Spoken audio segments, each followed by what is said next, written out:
Hello student, welcome to my YouTube channel Rohit academy. Student, आज हम इस वीडियो में आप लोगों को बताएंगे क्लास 9th का आप लोगों का सब्जेक्ट है विषय यानी कि हिंदी है। वार्षिक परीक्षा का ये पेपर है 2024 का, बिल्कुल वायरल पेपर है ये, और जिसका कोड है आपका MVR है। ये पेपर आप लोग के लिए, स्कूल के लिए, आप लोग अगर वार्षिक पेपर नहीं हुआ तो आप लोग इसका जरूर इस वीडियो को जरूर देखिएगा। एक एक क्वेश्चन का आंसर बताएंगे, यानी कि संपूर्ण हल के साथ इस वीडियो में बात करेंगे एंड बताएंगे आप लोगों को। चलिए बिना देरी के शुरू करते हैं। ये पेपर आप लोगों के बिल्कुल वायरल पेपर है, इंपॉर्टेंट है आप लोगों के लिए। खंड का हमारा यहाँ से स्टार्ट होता है। इसमें 20 बहुविकल्पीय रहेगा, 20 नंबर का रहेगा।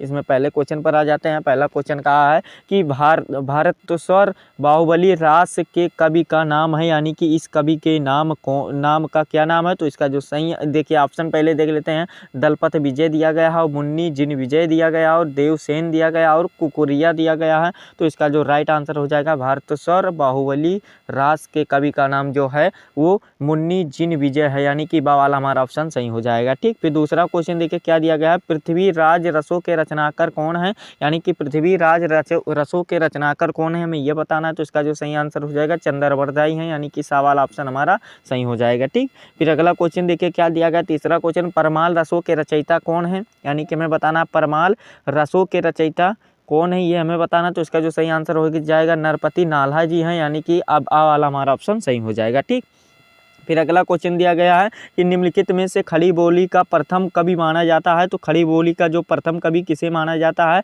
तो इसका जो सही आंसर आप लोगों का हो जाएगा चौथे का सा वाला ऑप्शन राइट हो जाएगा। अमीर खुसरो को माना जाता है, यानी कि सा वाला हमारा ऑप्शन सही हो जाएगा। ठीक, फिर अगला क्वेश्चन दिया गया अमीर खुसरो कवि है, यानी कि ये किस काल के कवि, हमें यह बताना है। तो ये जो कवि है आदिकाल के कवि हैं, यानी कि आ वाला हमारा ऑप्शन सही हो जाएगा। ठीक, फिर अगला क्वेश्चन दिया गया है कि भक्त काल का प्रारंभ माना जाता है, यानी कि भक्त काल का प्रारंभ कब से हुआ था, ये हमें बताना है। तो इसका जो सही आंसर हो जाएगा 1345 ईस्वी से, यानी कि हमारा ऑप्शन सही हो जाएगा। ठीक, फिर अगला क्वेश्चन दिया गया विनय पत्रिका की भाषा है, यानी कि विनय पत्रिका की भाषा क्या है। तो ये ब्रज भाषा है, यानी कि बा वाला हमारा ऑप्शन सही हो जाएगा। ठीक, फिर अगला क्वेश्चन देखिए 8वां जो दिया गया है रसमंजरी के रचनाकार हैं, यानी कि रसमंजरी के रचनाकार कौन है। तो ये इसके जो रचनाकार हैं वो नंददास जी हैं, यानी कि सा वाला ऑप्शन हमारा सही हो जाएगा।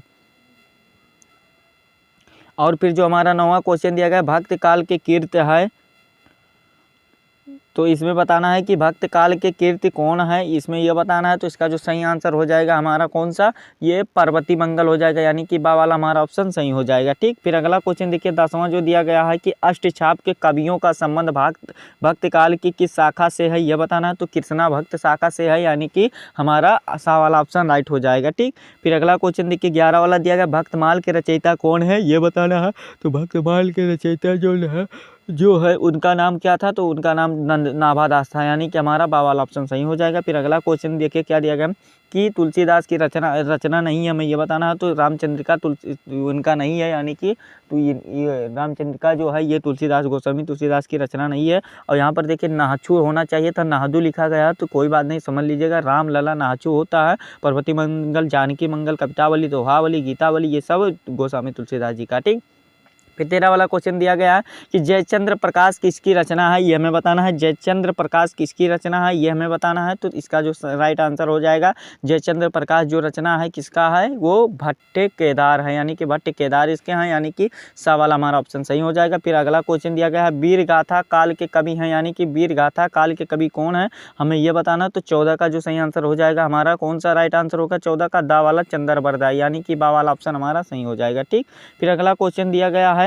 कि अगला क्वेश्चन दिया गया आदिकाल का नाम अपहंस काल दिया है, यानी कि किसने दिया है, हमें यह बताना है। तो इसका सही आंसर जो आप लोगों का हो जाएगा 15 का राइट आंसर दा वाला हो जाएगा चंद्रधर शर्मा गुल्लेरी ने दिया है, यानी कि दा वाला हमारा सही आंसर हो जाएगा। फिर अगला क्वेश्चन है हाथ में हम क्या जाप करते हैं, तो माला जाप करते हैं, यानी कि सा वाला हमारा ऑप्शन सही हो जाएगा। ठीक, फिर अगला क्वेश्चन दिया गया है कि साखी क्या है, यानी कि साखी क्या है। तो साखी एक दोहा छंद है, जो जिसके लेखक कौन है, गोस्वामी तुलसीदास सूरदास जी हैं। ठीक, फिर अगला क्वेश्चन दिया गया है, यदि भगवान दीपक हैं तो भक्त क्या है, तो बत्ती है, यानी कि जो दीपक को उजाला पर जो प्रकाश फैलाते हैं, यानी कि बाती हैं। ये हमारा दा वाला ऑप्शन सही हो जाएगा। फिर अगला क्वेश्चन दिया गया है, काका कलेकर का जन्म कब हुआ था, 1 दिसंबर 1850 ईस्वी में हुआ था, ठीक, यानी कि ये वाला भी कंप्लीट हो जाएगा। फिर अगला क्वेश्चन दिया गया, महादेवी जी के भाई का क्या नाम था, तो इनके भाई का नाम मनमोहन वर्मा था, यानी कि हमारा पहला वाला आ वाला ऑप्शन सही हो जाएगा। तो इस प्रकार से आप लोग का 20 नंबर यहाँ तक होगा कंप्लीट और 20 क्वेश्चन का राइट आंसर भी बता दिया। और खंड खा यहाँ से हमारा स्टार्ट होता है, जो कि दिया गया 21 का। देखिए क्वेश्चन क्या दिया गया है, निम्नलिखित गद्यांश पर आधारित प्रश्नों के उत्तर दीजिए। 6 नंबर का क्वेश्चन दिया गया है, इसमें से का क्वेश्चन दिया गया, दुनिया में दो अमोघ शक्तियाँ हैं, शब्द और कीर्ति हैं, इसमें से कोई शक नहीं हो कि शब्द, यानी कि ये आप लोग का बात चैप्टर से लिया गया है, जो जिसके लेखक प्रताप नारायण मिश्र जी हैं। देखिए गद्यांश के पाठ और लेखक का नाम लिखे, तो गद्यांश के जो पाठ का नाम है वो बात है, और इसके लेखक जो हैं वो पंडित प्रताप नारायण मिश्र जी हैं। 2 नंबर कंप्लीट हो गया। फिर रेखांकित अंश की व्याख्या कर दीजिएगा आप लोग, ये वाला हो जाएगा। फिर अगला संसार में कौन सी 2 महान शक्तियाँ हैं, तो संसार में 2 महान शक्तियाँ यही है कि शब्द और कीर्ति है, ये वाला भी कंप्लीट हो जाएगा। फिर अगला क्वेश्चन दिया गया है, कस्तूरबा ने किस शक्ति की उपासना कर संतोष अनुभव किया था, तो ये वाला भी आप लोग बता दीजिएगा। संतोष माना था, यानी कि श्रेष्ठ शक्ति की नम्रता के साथ, यानी कि श्रेष्ठ देखिए कस्तूरबा ने इन दोनों शक्तियों के अधिक, यहाँ से लेकर यहाँ तक लिख दीजिएगा, आप लोगों का ये आंसर भी कंप्लीट हो जाएगा, ठीक। फिर अगर आपको ऊपर वाला नहीं आ रहा तो नीचे वाला भी इसमें दिया गया है कस्तूरबा वाला, यानी कि अथवा करके भी दिया गया, तो चाहे ये वाला भी कर सकते हैं। तो आप लोग अच्छे तरीके से इसको तैयार कर लीजिएगा, जितना क्वेश्चन का बता रहे हैं आप लोग इसको अच्छे तरीके से समझ लीजिएगा, ठीक। ये वाला भी कंप्लीट हो जाएगा। फिर अगला क्वेश्चन देखिए क्या दिया गया है, 22 वाला क्वेश्चन, निम्नलिखित पद्यांश पर आधारित प्रश्नों के उत्तर दीजिए। 6 नंबर का क्वेश्चन दिया गया है, देखिए आप लोग का इसमें अथवा करके भी दिया गया है। देखिए चाहे आप ये वाला कीजिए तो ये वाला भी बता दीजिए, चरुचंदल की चंचल किरणें खेल रही है जल थल में, तो चाहे आप ये वाला कीजिए, चाहे आप नीचे वाला पंचवटी वाला कीजिए, तो ये वाला भी कर लीजिएगा। कोई एक अच्छे तरीके से आप लोग को तैयार करना है, जितना क्वेश्चन बता रहे हैं तभी आप लोगों का अच्छा नंबर आएगा वो वार्षिक परीक्षा यानी कि ईयरली एग्जामिनेशन में, ठीक। फिर अगला क्वेश्चन देखिए क्या दिया गया है कि निम्नलिखित, यानी कि जो 23 वाला क्वेश्चन दिया है, निम्नलिखित संस्कृत गद्यांश पर हिंदी एक का हिंदी संदर्भ लिखिए और अनुवाद कीजिए और अपने शब्दों में करना है।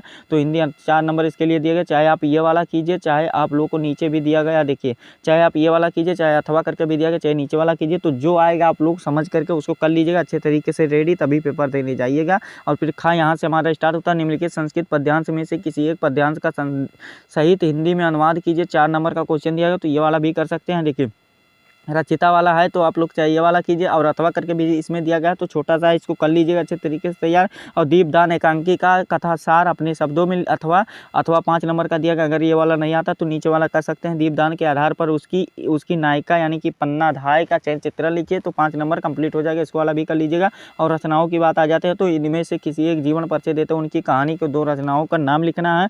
और हमारे जो दिए गए ऑप्शन के रूप में 4 नंबर का क्वेश्चन दिया गया, हजारी प्रसाद द्विवेदी जी दिए, काका कलेकर जी और रविन्द्रनाथ टैगोर और पंडित प्रताप नारायण मिश्र जी का तैयार कर लीजिएगा, ठीक। फिर खा में जो दिया गया है,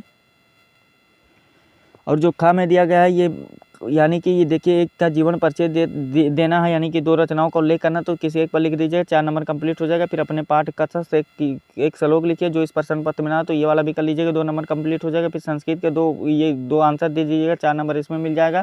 फिर मुहावरों का अर्थ बता दीजिए का 4 नंबर इसमें मिल जाएगा। फिर इसमें देखिए क्या दिया गया, हिंदी के 2 वाक्यों में से संस्कृत में अनुवाद कीजिए, 4 नंबर का, तो ये वाला भी कर लीजिएगा। और जो हमारा अगला आ जाता है देखिए कि यानी कि पत्र लिखना है, तो ये वाला भी कर लीजिएगा, ये वाला भी नंबर मिल जाएगा। तो ये आप लोग का पेपर था, ये पेपर आप लोग को संपूर्ण तरीके से बता दिया, समझा दिए। आप लोग को ये हमारा वीडियो कैसा लगा कमेंट करके जरूर बताइएगा। अगर आप हमारे चैनल पर नए हैं तो चैनल को सब्सक्राइब कर दीजिएगा, बेल आइकन को भी दबा दीजिएगा। इस वीडियो को जितने भी क्लास 9 के स्टूडेंट हैं उनके पास अधिक से अधिक जरूर शेयर कर दीजिएगा, ठीक। चलिए मिलते हैं नेक्स्ट वीडियो में नेक्स्ट टॉपिक के साथ, तब तक के लिए जय हिंद, जय भारत, वंदे मातरम।